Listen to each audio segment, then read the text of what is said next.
Good morning, Deanna. How are you? I'm good. How are you? I'm good. And let's just be very clear up front. Deanna, not Diana. And still, like we know each other quite well. We were on a team together. We spent a lot of time together, and people still call you by the wrong name that you've said is the right name a lot. So for those listening, when you connect with her, it is Deanna, not Diana. And because that's Thank you for doing that. yes, up front. So Deanna, maybe I should call you Diana just to no, I'll call you Deanna. I'll call you Deanna. What's love to hear just a little bit about you, like where you are in the world, and just a little bit about what you're up to before we get started.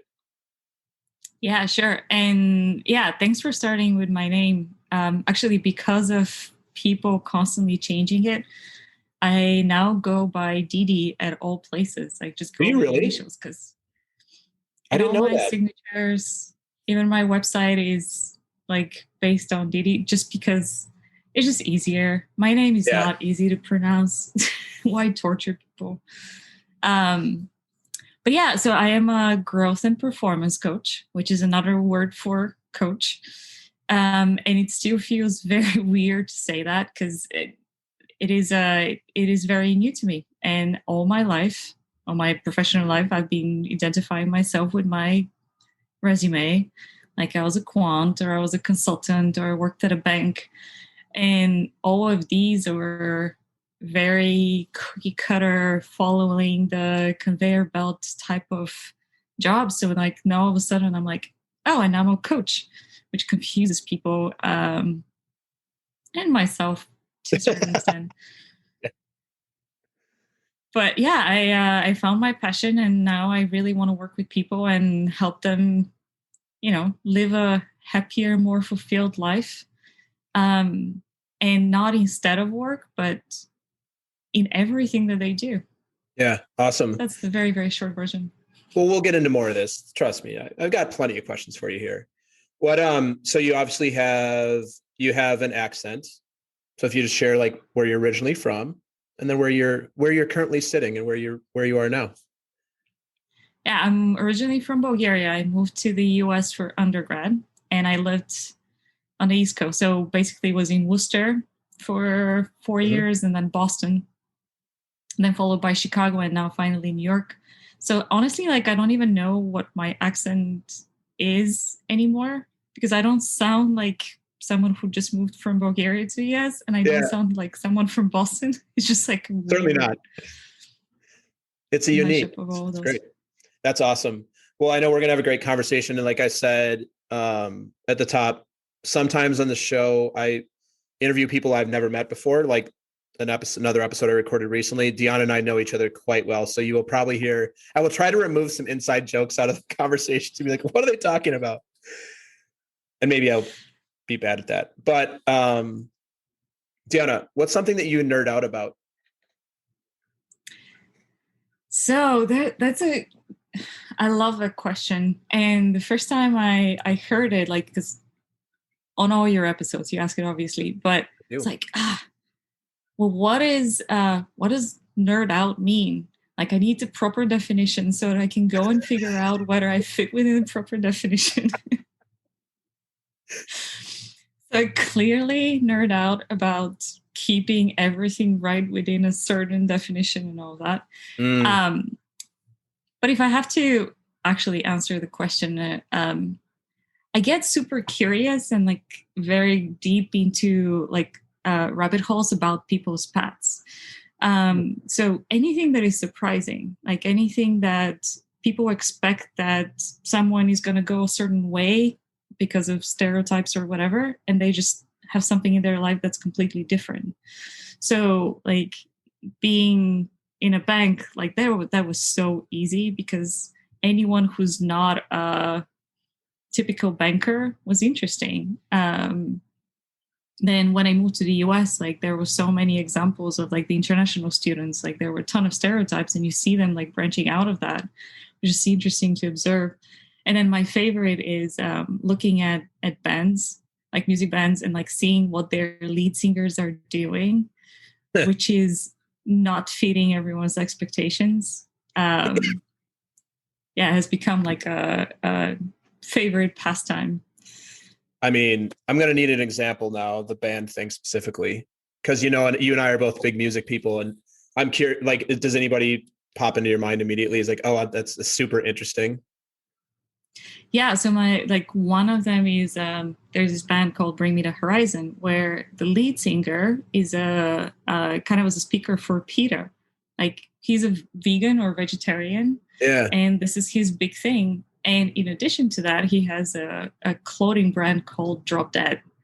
So just a combination of those things just doesn't make sense generally. Wait, he's a lead singer. He's got a clothing brand called Drop Dead, and he's a speaker for PETA. Yeah. That is fascinating. Or just the Bruce Dickinson, who's the lead singer for Iron Maiden, like you have like this metal band, whatever. He doesn't drink, has his own brewing company or beer. Yeah. And he flies the plane for the tours that they go on. Like, what? So he's That's a pilot. Amazing. He's a pilot. Yeah. Yeah. Pilot has a beer and doesn't drink and has a metal band. And they are like in their 60s at this point. Yeah. How do you find out about, like, how do you know when you're curious enough to go do some research on them? Good question. Like, I think that it's like when I start listening, like with certain group or band or music starts showing up constantly in my Spotify list, I get curious about like, oh, what are they doing? Where are they from? But yeah, probably based off of how often something shows up in my playlist. Got it. So this is something that we actually share, although I'm not quite so interested in the band people. I'm fascinated by how songs are written. Do you know the website songfacts.com? No. It's I don't know if you should even look at it. It's probably going to take you down a rabbit hole. You can look at you can type in almost any band or any song, and it will give you like the story of how the song is written. It's really cool. So like, I'm always curious about, like, I'm a big classic rock person. I'm always curious, like, what is this, like an Allman Brothers song? Like, well, what does this actually mean? Like, who is this Jessica or like Blue Sky? And it'll actually spell out. And the way it'll do it is through articles and interviews that the band had been asked. And it's kind of like a Wikipedia specifically for songs. Fascinating. And then as a musician, it will always say like who the musicians were on that specific track. And then you can dig in further and be like, oh, that guitarist, he's actually not the guitarist for like Genesis. He's the guitarist for whatever. And they had him on. And it's like my version of like Instagram stories where I'm like, oh, so I know a lot about like who played guitar on this song in 1982 on the Michael Jackson thing. It was actually Eddie Van Halen who played the solo for Bad, for example, which is a famous example. But like, oh, and then Eddie Van Halen actually played on these other things. And then like, it's an inspiration. So there you go. Here's a time waster for you if you're interested in this stuff. Yeah. So when I have not done any work for our joint team, we're going to know why I haven't. They'll be like, what's going on? It seems like there's not a lot going on here. You're like, well, Jason introduced me to Song Facts. So what do you expect? Like, this is what's going to happen. All right. That's cool. I learned something new too. I've never thought about that. The only person that I know, the only lead singer that I know that I find interesting is Axl Rose. And because I'm a huge Guns fan, and I read that they had this, like, obviously they have this reputation or had this reputation in the 80s and 90s of like party hard, crazy drugs. And I understand that Slash was but my understanding is Axl Rose was actually never big into drugs, or at least he's certainly not now. I don't know if that's true. And he's also quite introverted. He's actually quite a quiet individual. I read about him. It's all hearsay, but I find that stuff interesting too, especially these like larger than life personality types on stage. And then you hear they're like, another person who's like this for me, Angus Young from AC/DC, the lead guitarist. I've read that he's actually like a very sweet little guy. He's like very like polite and posh. And like you see him on stage with his little like schoolboy costume and like looking like a maniac. So I don't know. I find that music stuff interesting.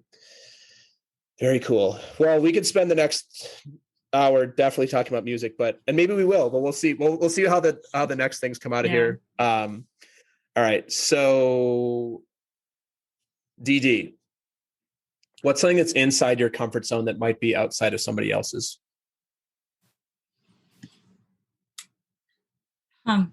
Well, I have two things for that. One is not going to surprise you at all, which is I enjoy problems. It is in my comfort zone to go and find problems so that I can go solve them. And as we have discussed in the past, it gives you a dopamine hit, and it's again like a wonderful way to spend your time. And I realized that some people don't want to have problems. Go figure, and avoid it. So that is definitely something that is in my comfort zone and outside of some others. Yeah. Like, so what I hear there, Deanna, is you actually you like to move towards problems because you like to solve them. A lot of people run away from their problems. Yeah. And it's the whole separate story about whether like I enjoy the process of solving them, not to actually act on the solution, but yeah, separate conversation. All right. It's problem solving. I have a question for you. What's a problem that you see with society that you would like to solve right now? If you could solve one problem with society, the world, whatever, what's the thing that you would go out and want to solve? And I don't mean this from like a magical place where you snap your fingers, but more like, what's the thing that you'd like to engage with and really dig in on it and move forward? That would make a difference for the world. Yeah, I think the big one, and it's been in the media obviously pretty consistently, but it's about how do we listen to each other and have a conversation actually have a conversation, period. Because like the polarization leads to people just not trying to listen. And I see it as something that is very straightforward. Like if people are actually able to have a conversation, they can get to a place that works for everyone. But getting to that conversation is extremely difficult. So I believe that if there was a way to address that, things could go much smoother. Well, there is a way to address it. Everybody can hire a great coach and talk through it with somebody before you go and try and communicate. Shameless plug. No, I'm half kidding, but I think I don't know how you feel about this, but I think a big problem with communication, myself included, is that most of us just like do it without a lot of I'm triggered by Deanna on this podcast. I'm just going to say something to her. And versus it's like the age old question, like, how do I actually want to be versus what is the thing I'm reliable to be? Because I think, I don't know about you, but I think most people are, I'm a most people are good. I'm in the most people are good camp. And I think most people actually do want to get along. You're like, yeah, maybe not. You're like, yeah, maybe not. So yeah, I'm with you. I think that would be, imagine what could happen if people actually listened and were curious with each other and found common ground instead of like, I'm right. That'd be pretty awesome. Yeah. And it's not even about finding common ground, because I do find that it's totally okay to believe whatever you want to believe. Like we don't need to convince each other or bring each other to a closer place. It's just you can exist with it. So yeah, being able to hold two thoughts that are conflicting in your head. Imagine what that would be. Oh, that would be amazing. What about the reverse of this question? What's something that is outside of your comfort zone that's likely inside of somebody else's? I can answer this for you if you want. Yeah, I was going to say, I'm sure you can answer that. But the number one for this is like being in front of an audience. So doing a podcast is pretty high on my nightmare list. So for all of you just weren't listening closely, Dee Dee just described what she's doing right now with me as a nightmare. So that's quite the sounds like a great day to spend your Friday afternoon in your nightmare. Well, but like as a coach has said, is we grow by being outside of our comfort zone. So This is me growing.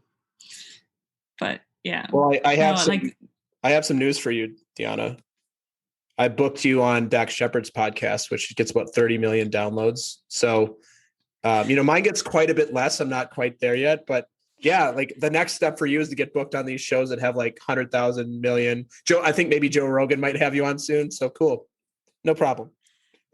that would be really cool though, because both of them are, especially Dax Shepard, very extroverted, talks a lot. Yeah. So like I can pretty much hide. That one would be easier.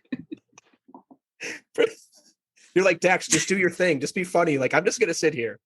I'll answer a couple of questions. That's hilarious. That is hilarious. Okay, how about Tim Ferriss? He's not quite so extroverted. He asks a lot of questions. This one will be difficult. Yeah. So Tim, if you're listening, which I hope you are, you're probably not, Deanna is available for your show as a breakthrough for her. Do you know what has been my all-time favorite episode?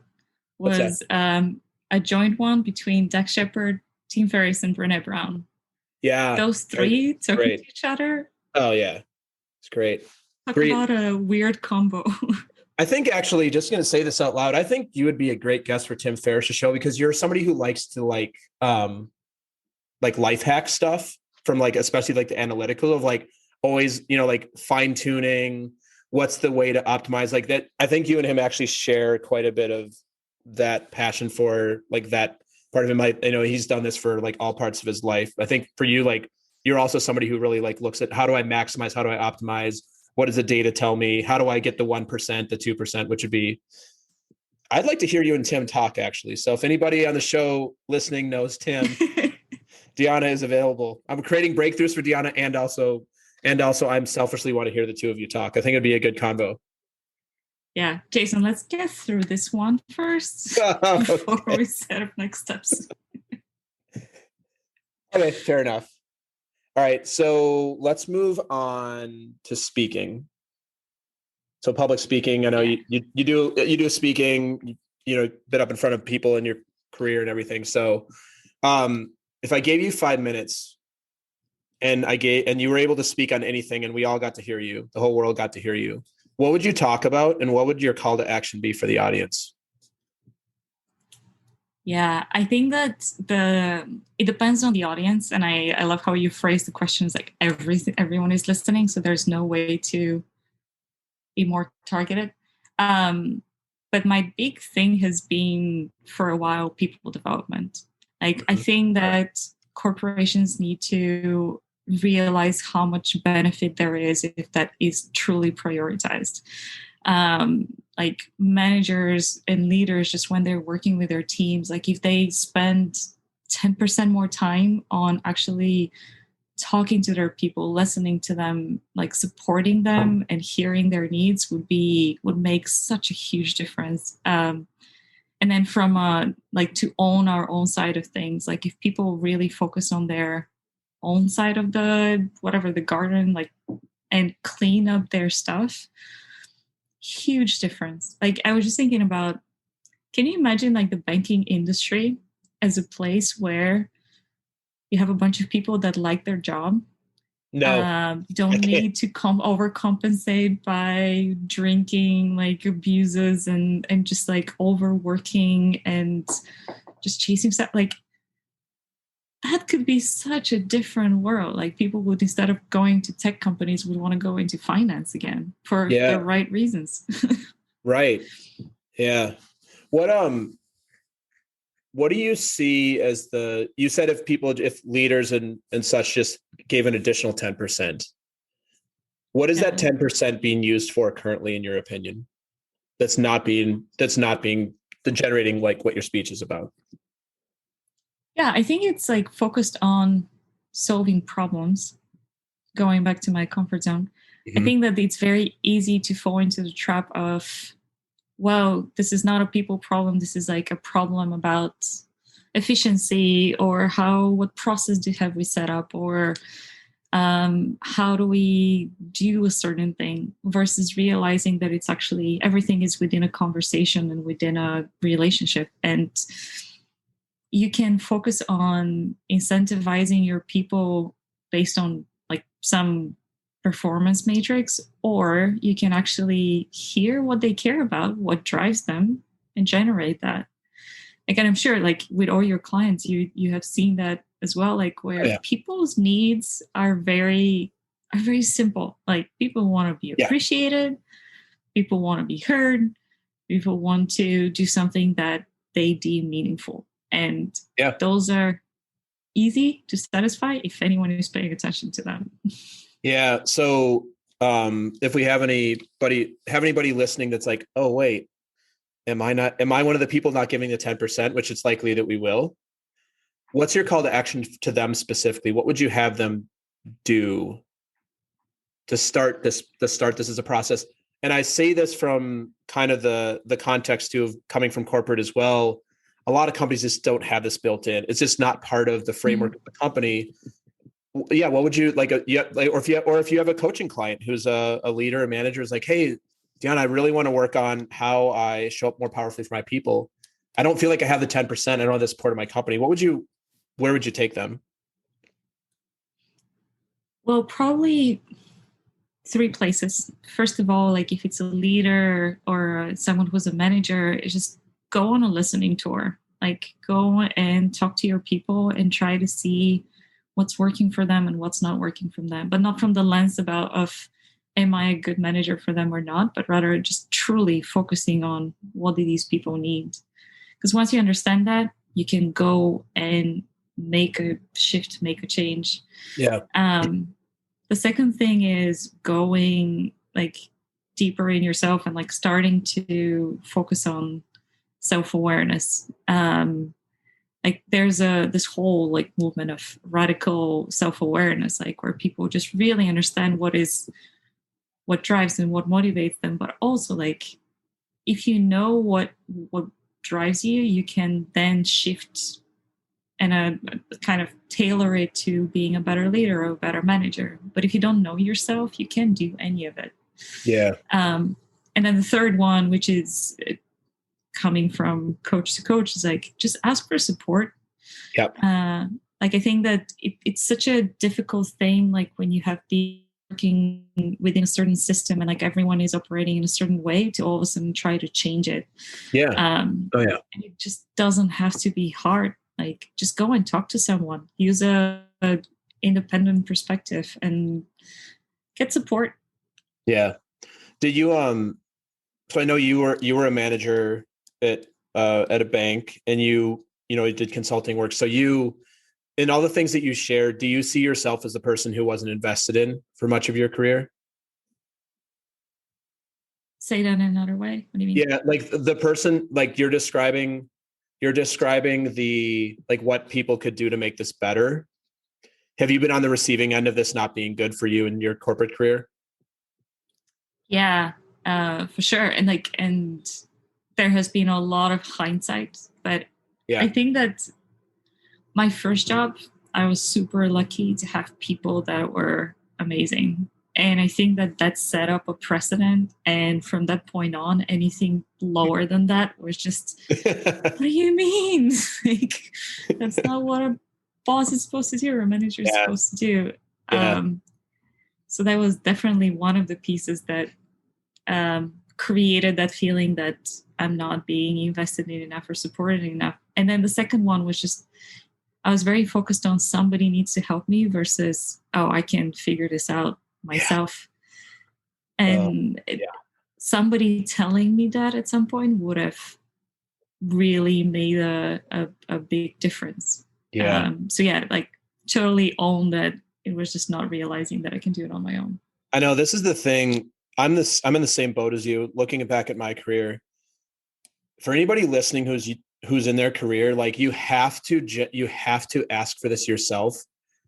There is no company on the planet who's going to be like, Deanna, this is what we see for you, and here's the 18 steps we're going to give you, and we're going to give you this path to do. Like there are companies who have great training programs, but the thing I would like, the straight up advice I would give to anybody listening who's especially new in your career, ask for what you want and do it from a place of, because this is what I want to create and this is why it's valuable for the company. I never asked for anything. I was in trainings and stuff, but I look back at my career, I'm like, oh, this isn't disappointing. I'm like, well, and now I can see that I didn't ask for anything. So of course it's disappointing. because I knew what I wanted. I didn't say anything because I'm like, this is the system that you're in. So cool. Yeah, I think that's a super valuable speech. And it kind of, what it resonates for me is it kind of goes back to what you nerd out about. Just be curious and listen. There's a ton of stuff there. All right, Deanna. So we're going to take a very brief commercial break. We'll be right back after this. The Talking to Cool People podcast is brought to you by Jason Frizzell Coaching. Jason works with amazing people who are looking to find and develop their passion and purpose and create their journey to wherever it is they want to go. Check us out at jasonfrizzell.com, Facebook, or on Instagram. Jason loves hearing from anyone who thinks it would be cool to connect, to be coached, or to be a guest on our show. Email him at podcast@jasonfrizzell.com or DM him on Facebook and Instagram. And now, back to some more amazing conversation on Talking to Cool People. All right, Deanna, we are back. I'm going to ask you a very open-ended question. Shoot. Do you like open-ended questions or not? And that's a yes or no question.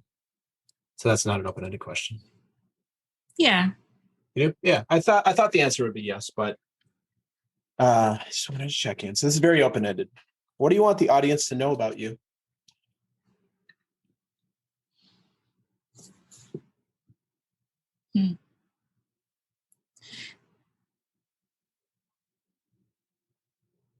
That is so it can go so many ways. And I've thought about it, and I think that it's really about what is the intention and what is like the thing that I want to create. For me, like I had such a journey like with work where I had to go through a burnout or like to run myself into the ground in order to start having some of those realizations that you can do things in a different way, or that things can be better. And I was one of those people, like, you do something, like you crash and burn, and you get up and you repeat it. Like, which is, but yeah, I guess actually, sorry, Deanna, I have a question for you about that. Did you tell yourself when you got back up that you weren't going to repeat it and then you did it anyway? Or were you just like, were you conscious to like, this time is going to be different? Oh, I was completely convinced that this time is going to be different. Like, I was like, I've solved it. Like, it's done. Problem solved. There it is. I love it. Problem solved. I'm good. And literally started from scratch, which I'm going to go a little bit on a tangent here, but like I was working with a client, we were calling it like the hamster wheel, like being on your hamster wheel. And we worked through it, and he finally got off the hamster wheel. And as soon as he did, he went and built a new one, a shinier. I was like, yeah, that's exactly what I did too. Because you get used to it. But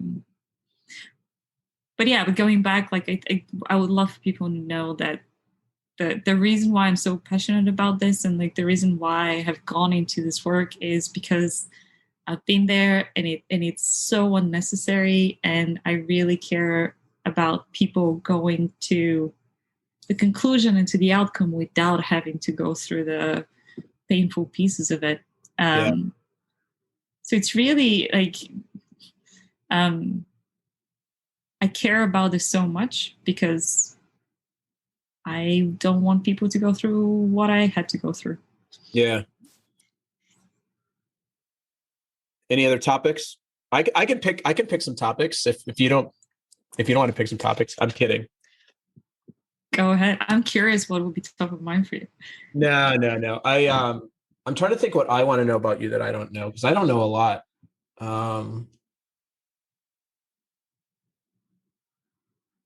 What's the first? So you're vaccinated. Mm-hmm. Yep. And you're currently in New York.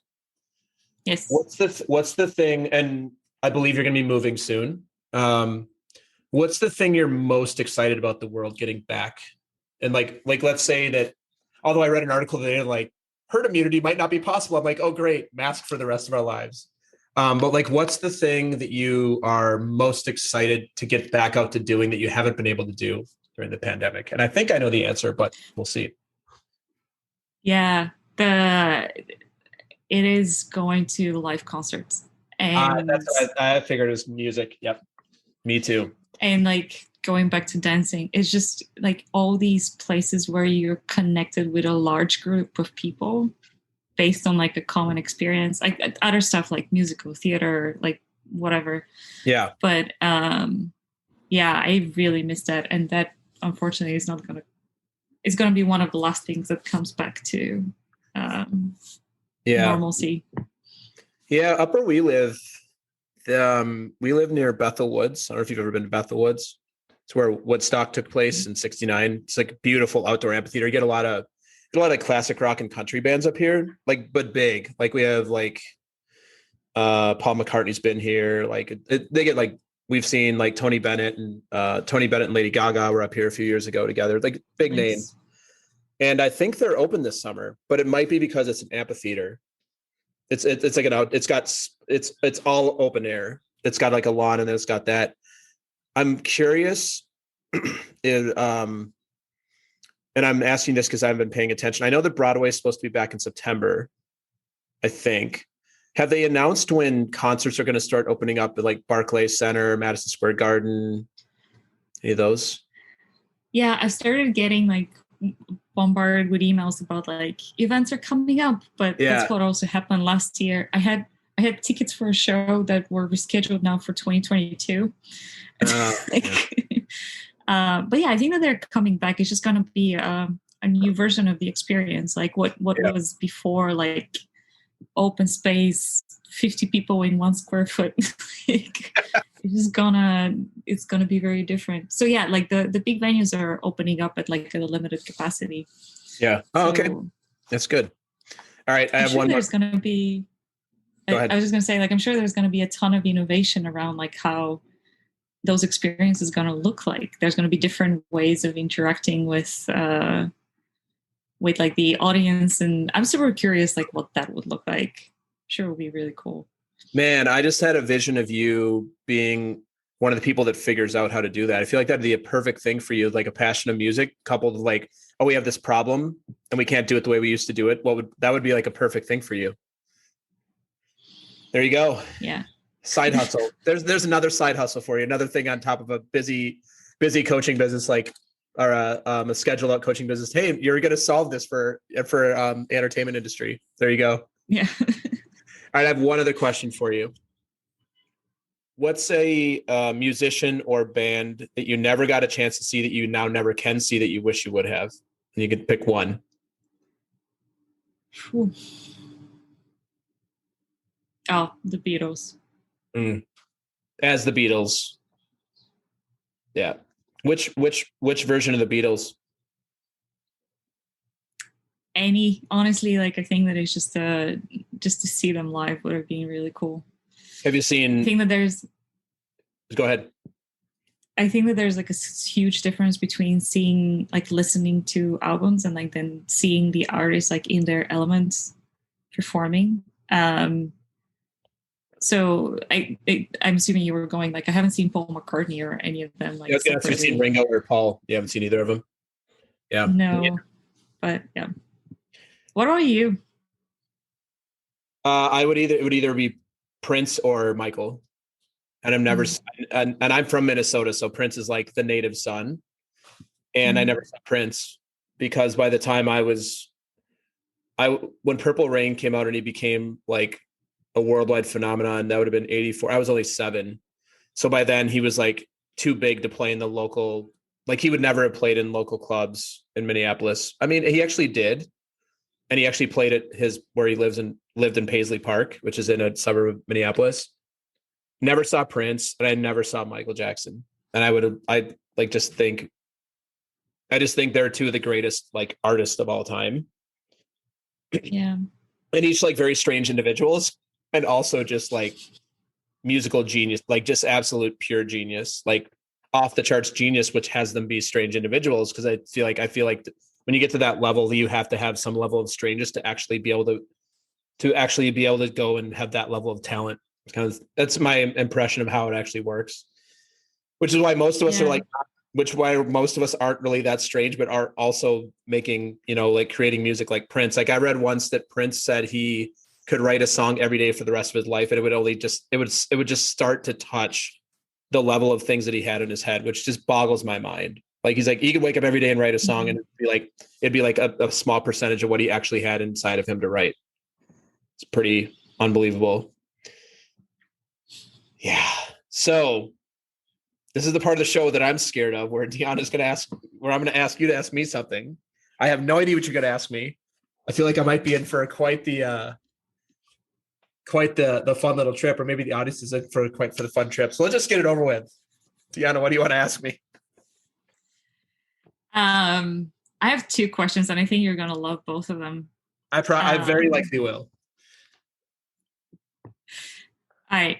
The first one is going off of your Clifton Strengths training and the work you're doing there. So if we imagine that everyone in the world fit within 3 of the 34 strengths. Oh my God. And you have the power to choose those, which one would you choose? For me personally? Just for me? Well, no, for everyone. Like you're defining everybody in the world were all the same 3. Yeah, and you had to pick which 3. Ooh. Wow. I think the first one I would pick is strategic, which I know you and I both share. And I say this with all seriousness, because the superpower of strategic and Clifton Strengths means that you see multiple ways to arrive at the same destination. And it kind of goes back to what you were saying about the curiosity and listening, and like, it doesn't have to be this way.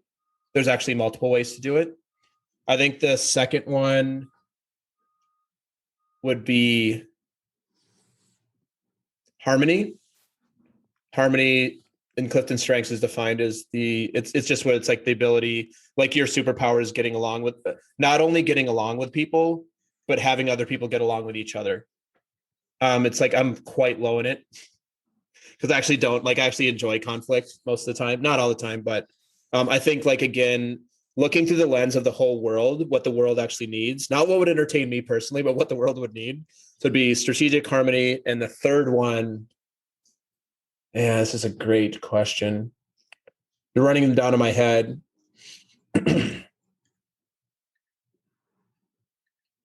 I think I'm looking through the lens of the world. I'd have to say connectedness.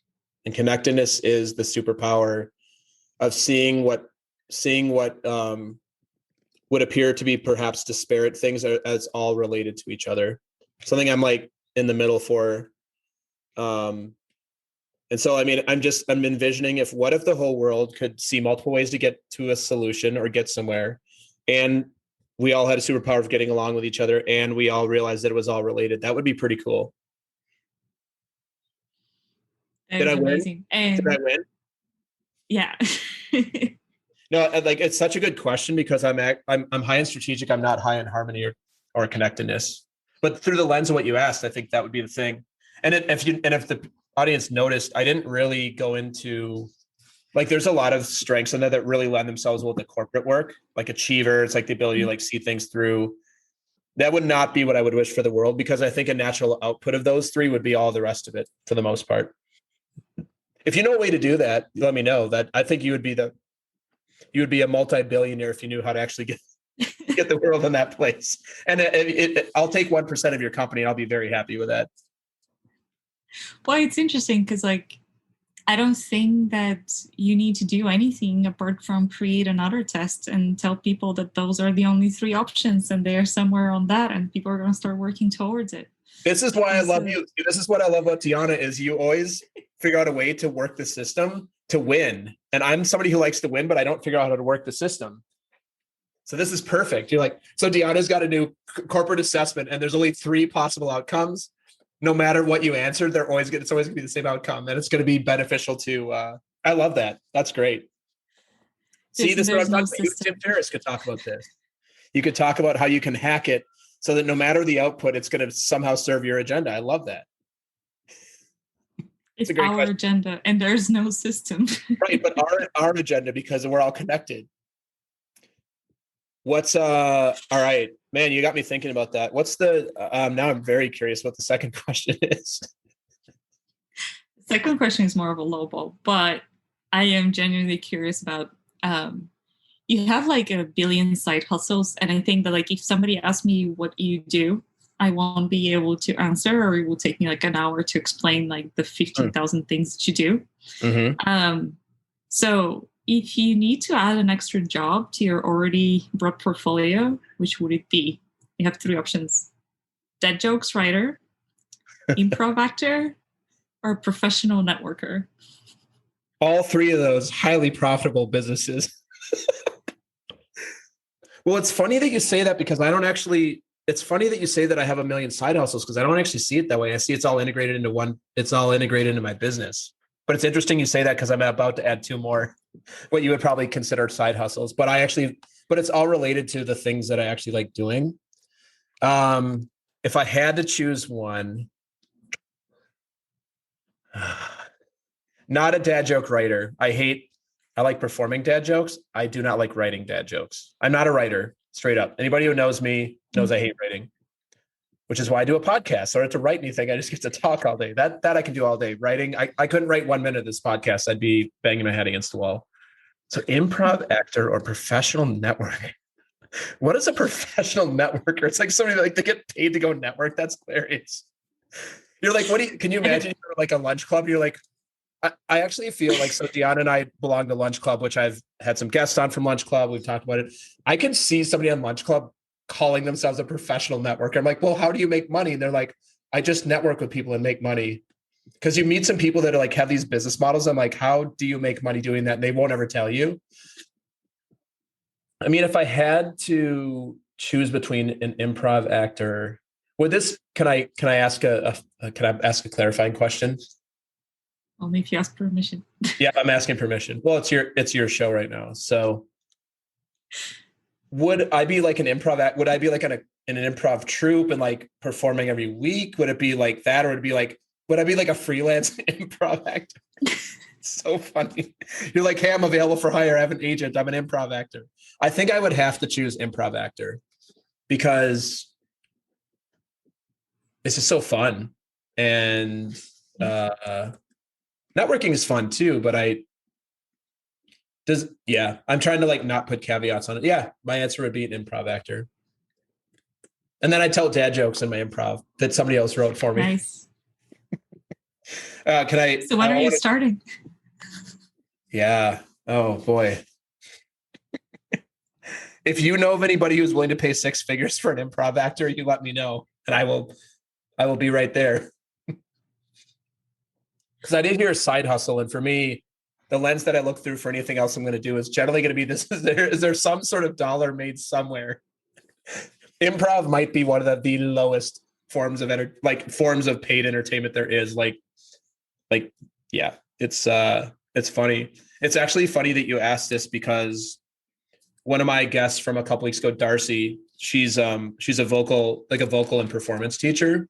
And I've been working with her on some stuff, and we've just started doing a Jerry Seinfeld monologue, and it's a freaking blast.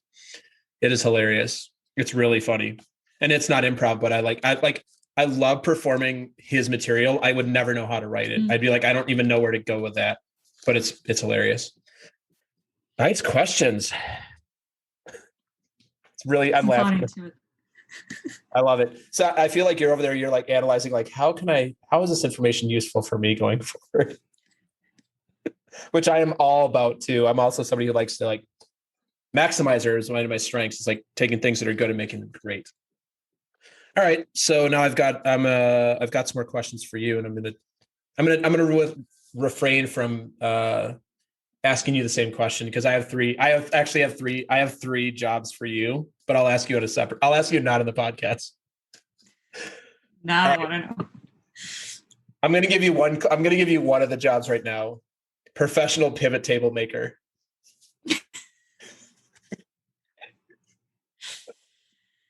Yeah, no. No. All right. What are you passionate about, Deanna?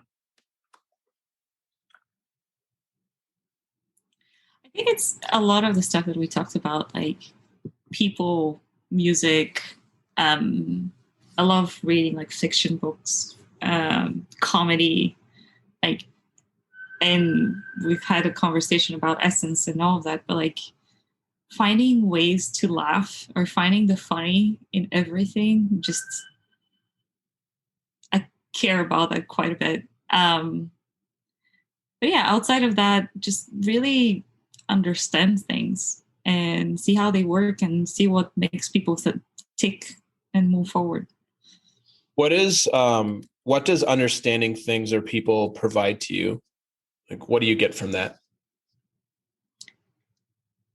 I see it like pretty much like you're reading a story. You know how some people are storytellers?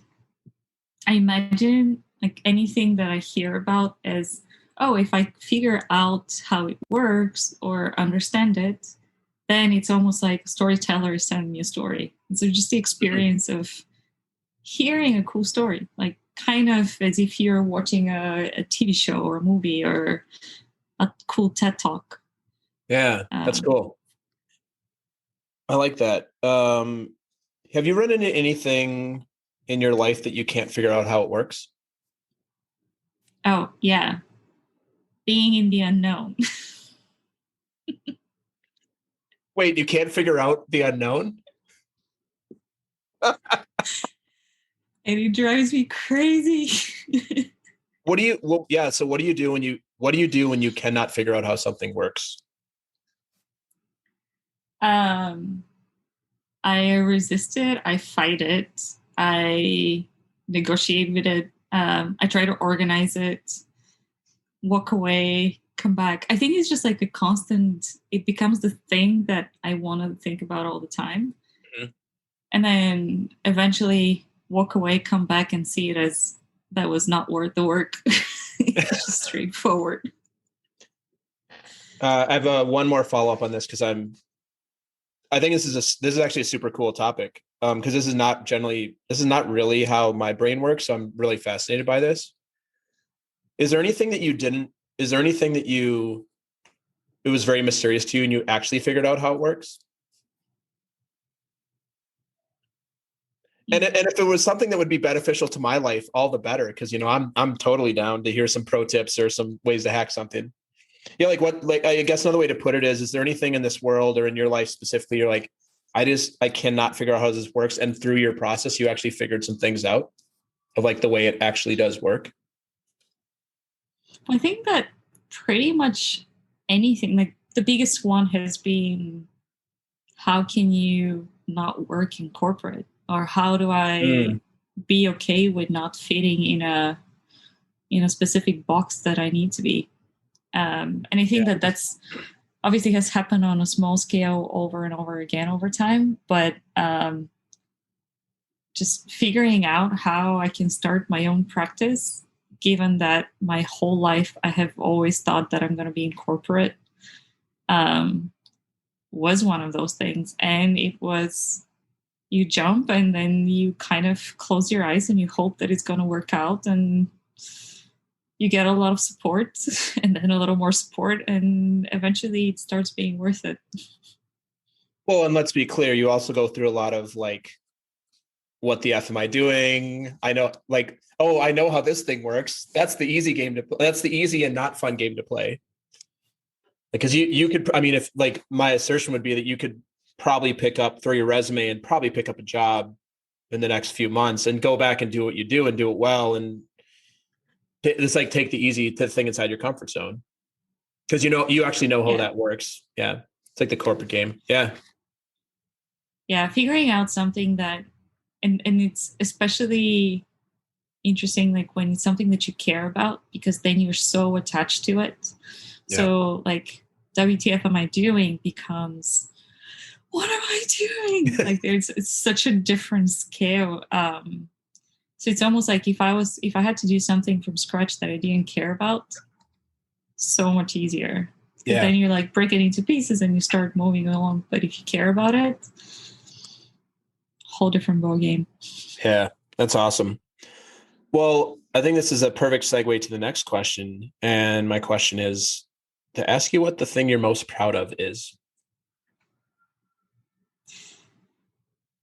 It constantly changes. in the past has been elements of my resume. Like the thing that I was most proud of until probably a year or two ago was getting into booth. Mm-hmm. It was, I had set it up as this like high achievement that once I get it, I'll be like, everything's done. I'm happy. Like I've achieved whatever I have to achieve. And I put a lot of heart and soul into the process, and just the setting your mind on it, doing the work and getting it was extremely rewarding. And then over the past year, my whole definition of what proud of has just gone through massive transformations. So like the two things that I'm most proud of are probably quitting my job, Mm-hmm. and I guess like taking that risk, which coming from a culture which is extremely risk averse was really difficult. And then the second thing is actually doing something that I want to do. And Mm-hmm. talk about like the whole giving yourself permission to do something you want. That was huge for me and beats anything else that I have accomplished so far. Yeah. Yeah. Like I went to University of Chicago booth. I got my MBA and I did all these. And wait, it's Friday, May 7th, and I'm on a podcast with Jason and like running my own business. Like probably not what you predicted a few years ago. No, I'm surprised every day. Yeah. But in a fun way. But you have a lot more fun in your life, don't you? Yeah. And a lot more heart, which I didn't appreciate enough until, again, past year. Yep. Same thing for me. There was not a lot of heart in my corporate work. Looking back, I'm like, yeah, it's kind of a brain exercise. A lot of brain exercise going on there. All right, Diana, what's something you're afraid might actually be true about you? I hate that question. I know that. Perfect. I think it's a great question. What I'm the most afraid of right now is that I may be weak. So that I may not be able to deal with challenges or problems or the things that are coming my way. And it is a funny one because like if I try to challenge it with facts, I mean, like I've been able to get over a lot of things that have not been easy. So don't really have a reason to be afraid of that apart from fear itself. So there's a second part to this question, which you may or may not know. So what do you do to compensate for that thing that you're afraid might be true about you? This is the pseudo therapy part of the show. Is it pseudo therapy or pseudo coaching? It's just a weird combination of both. It's probably it's straight up unethical across the board, but I'm going to do it because it's my show. What I'm not going to do any therapeutic healing. I'm not going to do any coaching around it. I'm just going to ask you and have an answer. So I cleared it with the ICF. I cleared it with the APA. The associate. Yeah. So we're good. We're fine. They said it's fine. All right. Yeah, I think that the constructive thing that I do to challenge it is like use facts and actually like notice that it's just the perception, get curious about where it's coming from and why does it matter? Because at the end of the day, a lot of those things just take a bunch of time and understanding them leads to nothing. So it's a opportunity to just like focus on what really matters. And the not so constructive, but a lot more entertaining thing is put myself into a bunch of situations which are difficult. So basically the whole circle of let me make my life really hard so that I can overcome it, so that I can believe that I'm strong type of thing. Well, I'm glad that you're very distinguished about the things that you do. That's you have very easy access to those things. That's awesome. Well, thanks for answering. I'm going to leave it at that because I don't want to get any ethical problems here on the podcast in case the podcast folks are listening to. So, Diana, as we start to wrap up today, I have a couple more questions for you. And the first one is, how do you see the world? And we've kind of clarified this earlier. Yeah, but go back to that one again. Well, I see it as a bunch of logical, rational things, problems and solutions. So that's one layer of it. The second layer is just people in different stages of self-awareness and growth, and who are just interacting all the time. And then the third layer is more the magical layer of it. Is like, I just see it like as a Marvel movie. It's a bunch of like funny characters with superpowers that they're not aware of, like that are just like creating messes and cleaning them up, and I don't know. It's a fun place to observe. Yeah. I'm glad you brought up Marvel, because I had a question just pop up that I want to ask you. Who do you most identify with in the Marvel Cinematic Universe? Like could you be anybody, but who's the person that you most recognize as your superpowers? Or personality traits? I don't know.